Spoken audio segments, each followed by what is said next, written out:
আজকে আমি দেখো পুর ভরা পটল করব। পুর ভরা পটল বলতে চিংড়ি মাছ আছে, চিংড়ি মাছটাকে ছোট ছোট করে কেটে নিয়ে তারপরে করব।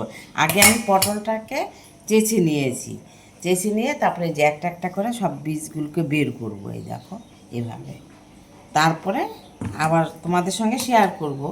এভাবে আমি কেটে নিচ্ছি ছুরিটা দিয়ে, ছুরি না তো কাঁচি।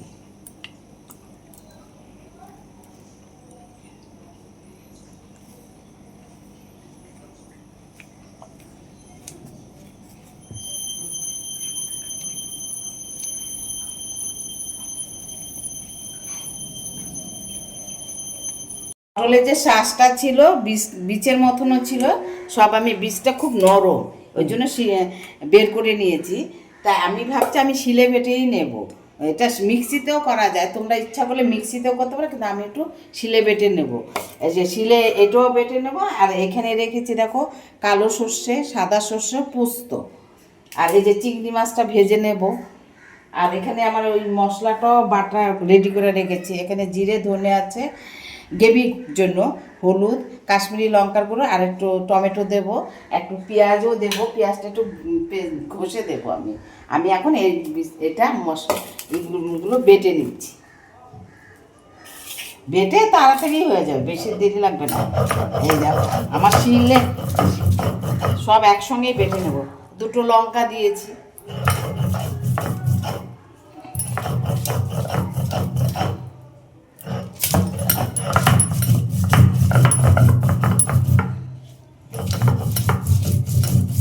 এই সঙ্গে আমি এই মশলাগুলো বেটে নেবো একসঙ্গে, কারণ যেহেতু আবার ওই চিংড়ি মাছটা ভেজে আবার ওই মশলা দিয়ে একটু কষাবো। পটলের শাঁসটা আমার বাটা হয়ে গেছে। এবার আমি এখানে কালো সর্ষে, সাদা সর্ষে, পোস্ত একসঙ্গে বেটে নেব।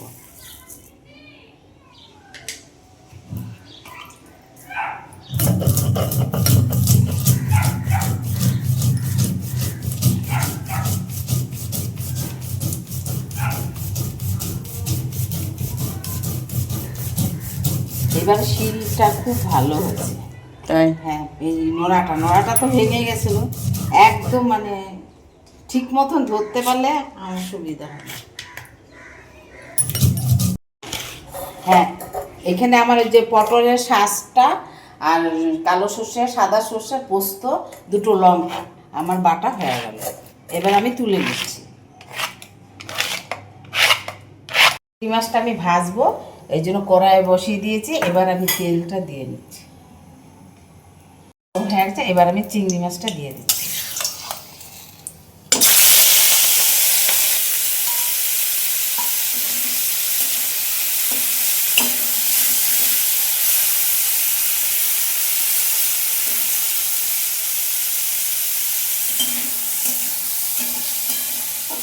চিংড়ি মাছের থেকে জল ওঠে, জল উঠে আমার ভাজা হয়ে যায়। কেন বেশি ভাজবো না, বেশি ভাজলে না কড়া হয়ে যাবে।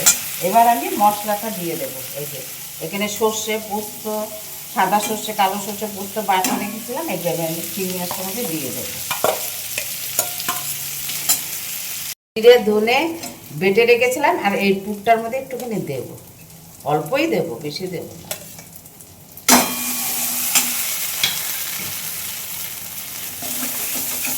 একটু জল দিয়ে কষি, ভাজা ভাজা করতে হবে।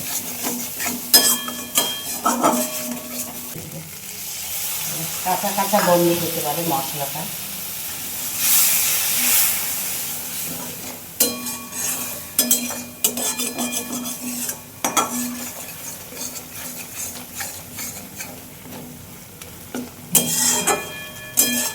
ভাজা ভাজা হয়ে গেছে, তা আমি একটুখানি গরম মশলা দিয়ে দিচ্ছি।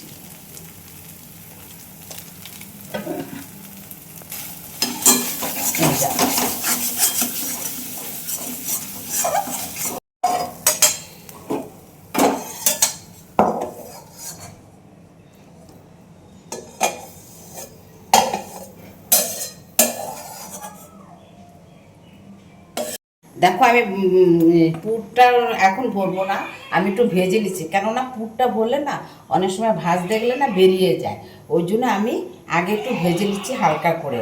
তাই তোমরা কে কীভাবে করো আমি জানি না, আমি এইভাবে করি।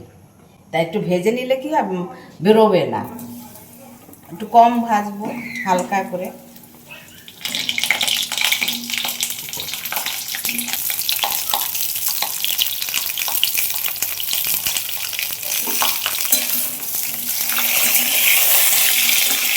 ঠান্ডা করতে হবে তো, এবারে দেখো হালকা ভেজে দিতে হবে। এখন আর একটুখানি এবার আমার পটলগুলো যে ভেজে রেখেছি না, ঠান্ডা হয়ে গেছে, একটু ঠান্ডা হয়ে গেছে। এবার আমি ভরে নেব।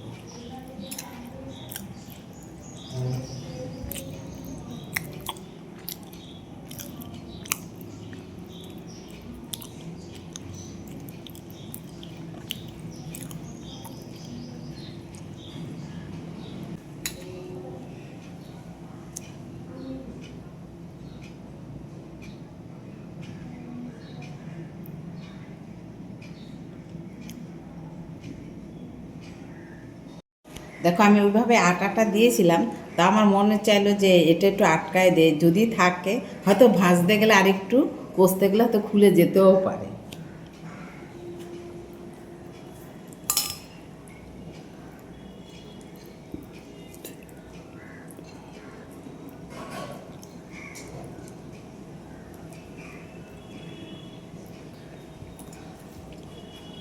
আর মশলা এখানে জিরে, ধনে, লঙ্কা, কাঁচা লঙ্কা গুঁড়া, এখানে হলো হলুদ, কাশ্মীরি লঙ্কার গুঁড়ো, আর আমি একটু এখানে একটু পেঁয়াজ আর একটা টমেটো ঘষে নিয়েছি।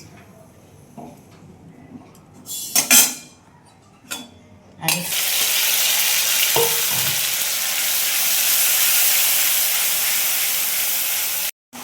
এখানে আমার জিরে, ধনে বাটা, হলুদ সব মশলা আমি একবারে দিয়ে দিচ্ছি।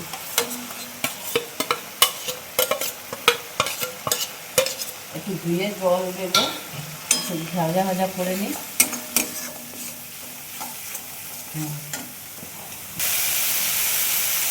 আমি একটু জলটাও দিয়ে দিচ্ছি, একটু ভাজা ভাজা করে নেবো মশলাটা।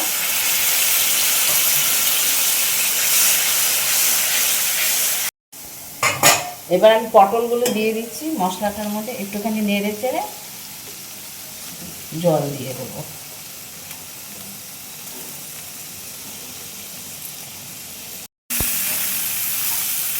এবার আমার কষানোটা হয়ে গেছে, এবার আমি জলটা দিয়ে দিচ্ছি।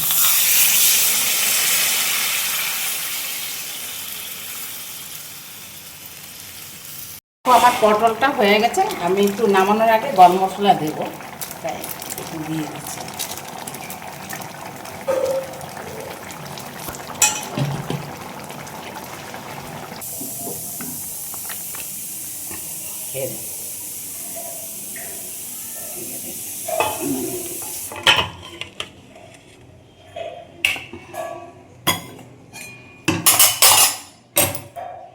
দেখো